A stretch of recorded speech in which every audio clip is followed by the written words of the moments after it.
स्वागत है आप सभी का साहित्य टाइम्स में। मैं हूं सृष्टि सिंह और आप सभी देख रहे हैं सैर सपाटा, जहां हम आपको प्रतिदिन अलग अलग जगहों के ऐतिहासिक और सांस्कृतिक कथा के बारे में आपको हम बताते हैं, उससे आपको रूबरू कराते हैं, उसके बारे में ज़्यादा से ज़्यादा आपको जानकारी देते हैं। क्योंकि हमारे इस प्रोग्राम का यही मानना है कि आप सभी जो इस प्रोग्राम को देख रहे हैं वो घर बैठे स्थिर होकर शांतिपूर्वक अलग अलग जगहों के बारे में जान पाए, पहचान पाए और अलग अलग जगहों पर भ्रमण भी कर पाए अपने परिवारों के साथ। क्योंकि अभी कोरोना का टाइम चल रहा है, तो आप सभी अपने फैमिली के साथ कहीं बाहर भी नहीं निकल पा रहे होंगे।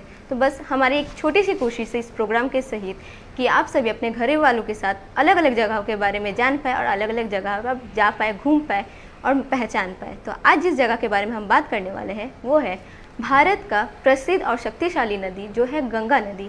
गंगा नदी गंगोत्री से आया है और ये गंगा नदी को गंगा नदियों के माँ के भी नाम से कहा जाता है। अब वो चाहे कलकत्ता का गंगा सागर हो या उत्तराखंड का हरिद्वार हो या फिर यूपी का बनारस हो, हर जगह गंगा नदी बहुत ही पावन, शुद्ध और बहुत ही प्रसिद्ध और बहुत नाम किया हुआ गंगा नदी है, जो कि बहुत ही पावन और पवित्र स्थल भी कहा जाता है। तो आइए जानते हैं गंगा नदी के बारे में।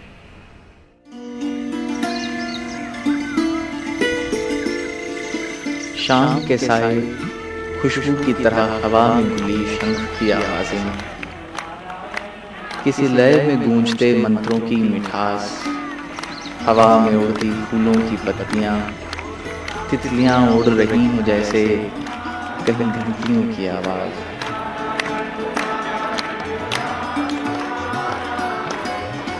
हरिद्वार में जब गंगा की आरती उतारते हैं तो लगता है जैसे पानी में भी चिराग जल उठे हैं।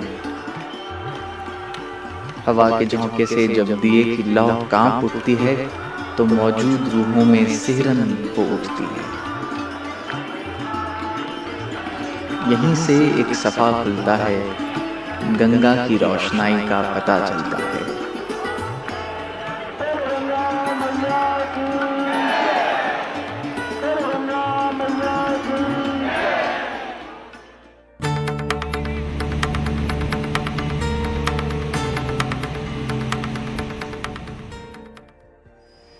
इतिहास में पांव के निशान देखते हैं तो एक मध्यम सी आवाज गूंजती है।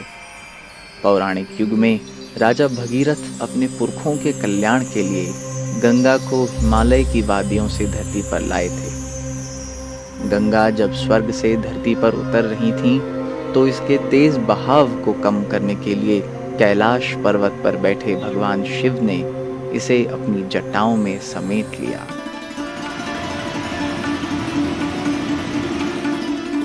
मान्यता है कि गंगा शिव की जटाओं से निकली है, लेकिन धरती पर ये नजर आती है हिमालय की गोद में।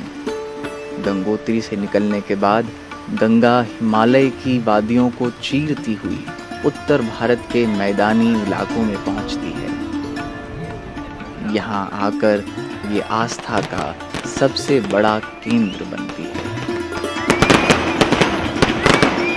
बहुत बड़े विशाल तपस्या करके भागीरथ बाबा लेकर के यहाँ गंगा को प्रवेश किए हैं। पहले तो गंगा ऊपर में रहते थे, लेकिन अब नीचे की ओर में बिछाए। सागर जो है उसके 60,000 जो पुत्र थे वो कपिल मुनि के श्राप से भस्म हो गए थे।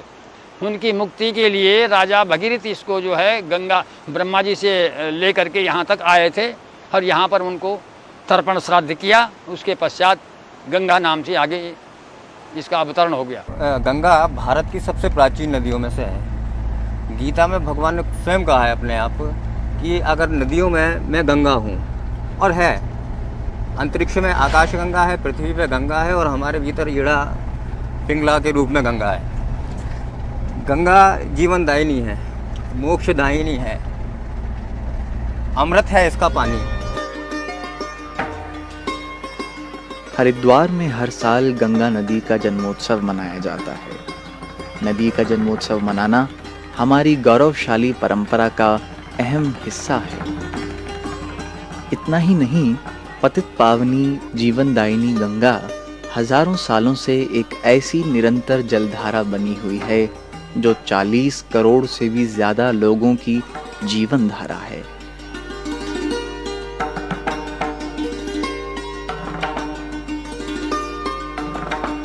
$2500 किलोमीटर नंगे पांव का सफर करती हुई गंगा बंगाल की खाड़ी में गंगा सागर में जाकर मिल जाती है।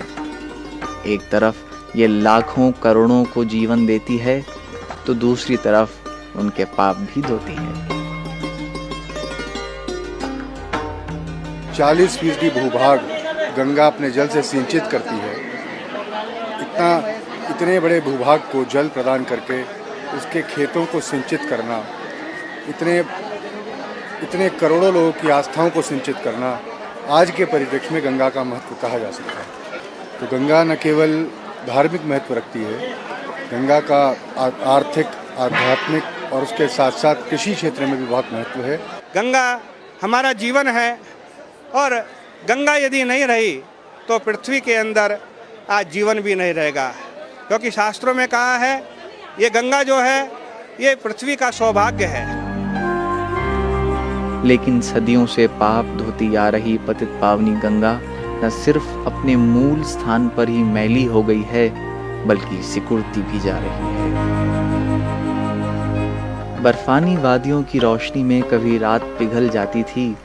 वक्त का तकाजा देखिए, आज दिन के साए में ग्लेशियर पिघल रही हैं।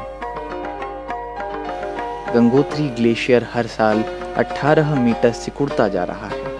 इस ग्लेशियर की कोख से निकलने वाली नदियां भिलंगना, असीगंगा, अलकनंदा और भागीरथी से अब पानी रूठता जा रहा है।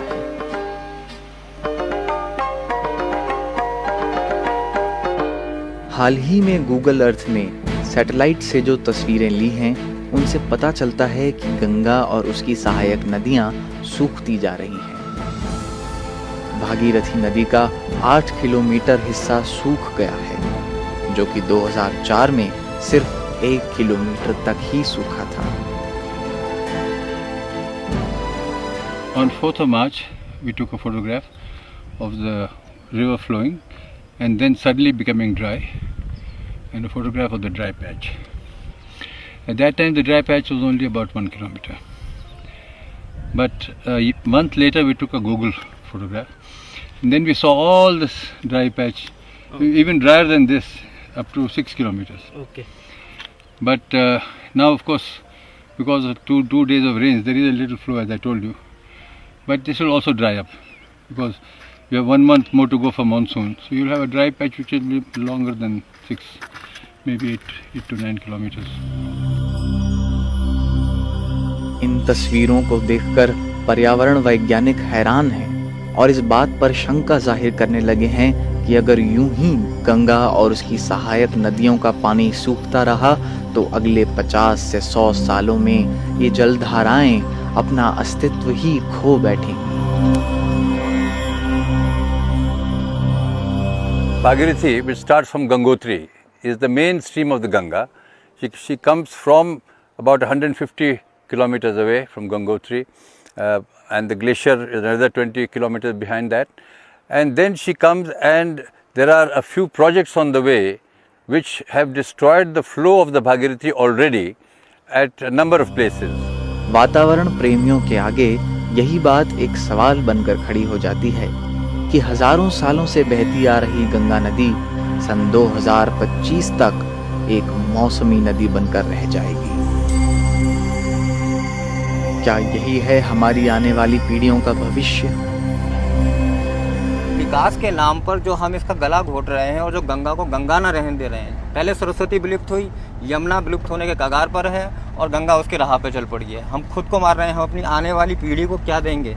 सिर्फ ये बताएंगे कि इस देश में घी दूध की नदियाँ बहती थी, गंगा माँ थी हमारी। वो कहेंगे इन किताबों को फाड़ के फेंको और हमें जूते मारेंगे, हमें उल्टा सीधा कहेंगे। हम उनके सामने कितना झूठ बोलेंगे? अपनी आने वाली पीढ़ी को हम यही देके जाएंगे कि ये गंदे नाले जो थे ये गंगा थी, इसका पानी अमृत।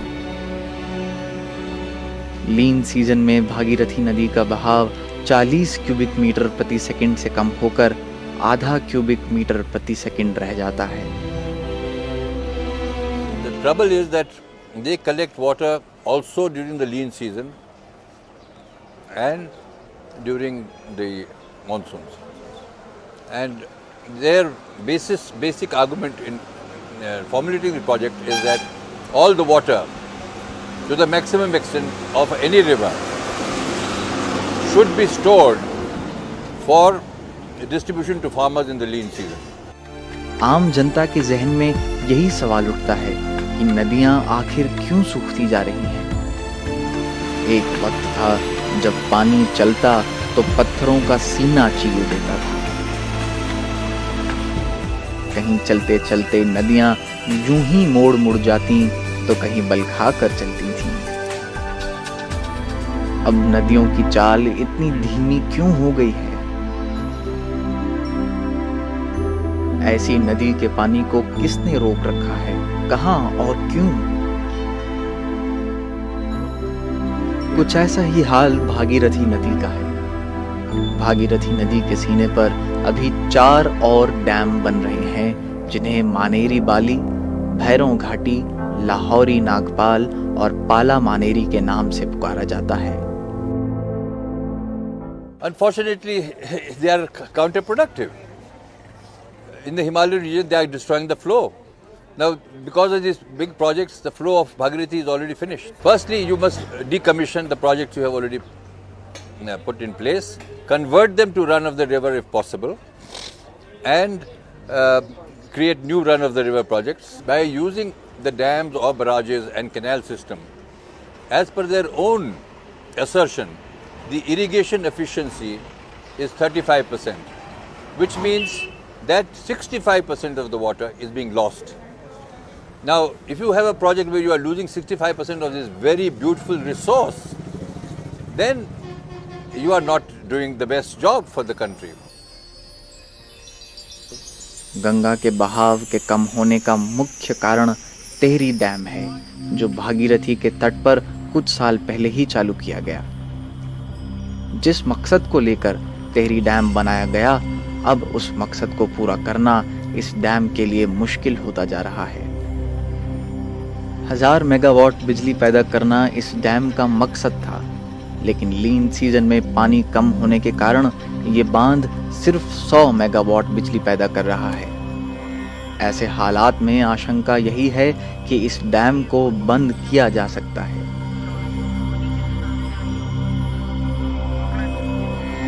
Tehri Dam will have more problems. It should be noted that this is the river from where the water comes for the Tehri project.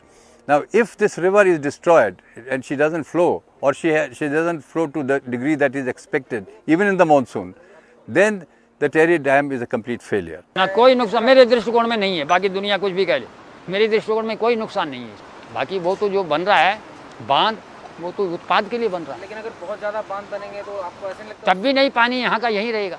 जब तक इनका यूज जो है वो पाइप द्वारा बाहर खींचते नहीं ले जाते, तब तक ये पानी जहाँ का तहीं रहेगा। वैसे पानी कम है, ग्लेशियर से कम है, वैसे नहीं है कम। Tehri Dam should be converted into a run of the river project, if at all possible. If for power in this area, for instance, there are high plateaus at 10,000 feet, you can put wind generators at that height.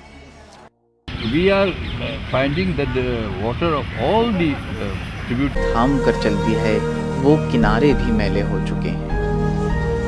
Gomukh से ऋषिकेश, हरिद्वार से इलाहाबाद, बनारस से कोलकाता, हर जगह गंगा को प्रदूषित किया जा रहा है। जैसे लेडी लोग का श्रृंगार होता है झुमका वगैरह, उस तरह से गंगा माता का श्रृंगार होता है पुष्प। यह पुष्प के द्वारा गंगा जी को श्रृंगार अर्पित करते हैं, पूजा अर्पित करते हैं और इनसे प्रार्थना याचना मांगते हैं। अब ऐसा है, प्रदूषण तो वाकई में इनमें है, लेकिन वो उससे नहीं है, ये वायुमंडल से नहीं है, ये तो प्रदूषण धरती का प्रदूषण इसमें जा रहा है। क्योंकि रिसाव है, जितना भी इसमें जो है रिसाव होगा सब यहीं जाएगा, क्योंकि ढलान है, जाना ही। ये निश्चित बात है, तापमान इतना बढ़ गया है कि ऊपर अगर आप जाएंगे तो 25-26 डिग्री तो आपको अंतरिक्ष में मिलेगा ही, इतना तापमान है, जबकि वहाँ पर 5 डिग्री होना चाहिए। यहाँ पर भी फिर वही सवाल सताने लगता है कि गंगा के तट पर रहने वाले लोगों की क्या सूरत हाल होगी। बिन पानी के कैसे जी पाएंगे? क्या जहन में आया है कभी? वॉशिंगटन आधारित अर्थ पॉलिसी इंस्टीट्यूट के फाउंडर प्रेसिडेंट लेस्टर ब्राउन का मानना है कि ग्लेशियर पिघलने का मुख्य कारण तापमान में बढ़ोतरी यानी गर्मी का बढ़ना है, जो कि वातावरण में बढ़ते हुए कार्बन डाइऑक्साइड के कारण हो रहा है। मिस्टर ब्राउन का मानना है कि कार्बन और CFC एमिशंस को 80% तक कम करना होगा और इसके लिए विकासशील देशों के साथ साथ विकसित देशों को भी पहल करनी होगी। For the river, please do plantations in their catchment area, because that is the best way to revive a river. As you know, the South Indian rivers don't have glaciers, so even if the glaciers are receding in the Himalayas, you will still be able to maintain flow if you have enough trees, enough forest cover. Bhagirathi already has submergence zone, that is about 5 kilometers above was one. There is another one at the confluence of the Bhilangana and the Bhagirathi. These must be identified, they must be isolated, and the river should be allowed to go around them so that the submergence is stopped. हमको विकास भी करना है और अपने जो हमारे natural resources हैं, जितने भी प्राकृतिक संसाधन हैं, पानी है, हवा है, पेड़ हैं, पृथ्वी है, इन सबको भी बचाते हुए ही रखना होगा। इनको भी बचा के रखना है और हमको विकास भी करना है। विकास का मतलब कहीं से कहीं तक ये नहीं है कि हम अपने प्राकृतिक संसाधनों का गला घोटते हैं। वैसे भी भारतीय अवधारणा ये रही है कि हम प्रकृति का दोहन करें, शोषण ना करें, सिर्फ उतना उससे लें जितना कि हमारे लिए पर्याप्त है। गाय से हम दूध दूते हैं जितना हमें ज़रूरत है, बाकी उसके बछड़े को भी पिलाना जरूरी है, तभी आगे उन्नति होगी। तो प्रकृति। आप सभी को हमारा प्रोग्राम देख के कैसा लग रहा है हमें ज़रूर बताइएगा और हम आशा करते हैं कि आज का प्रोग्राम भी आपको बहुत अच्छा लगा होगा और पसंद भी आया होगा। हम आपके लिए ऐसे ही एक से बढ़कर एक अलग अलग स्थानों के बारे में, अलग अलग जगहों के बारे में, अलग अलग लोगों के बारे में हम आपको इन्फॉर्मेशन देते रहेंगे और देते आए हैं और आते भी रहेंगे आगे भी। तब तक के लिए आप हमारे साथ जुड़े रहें और देखते रहें साहित्य टाइम्स। धन्यवाद।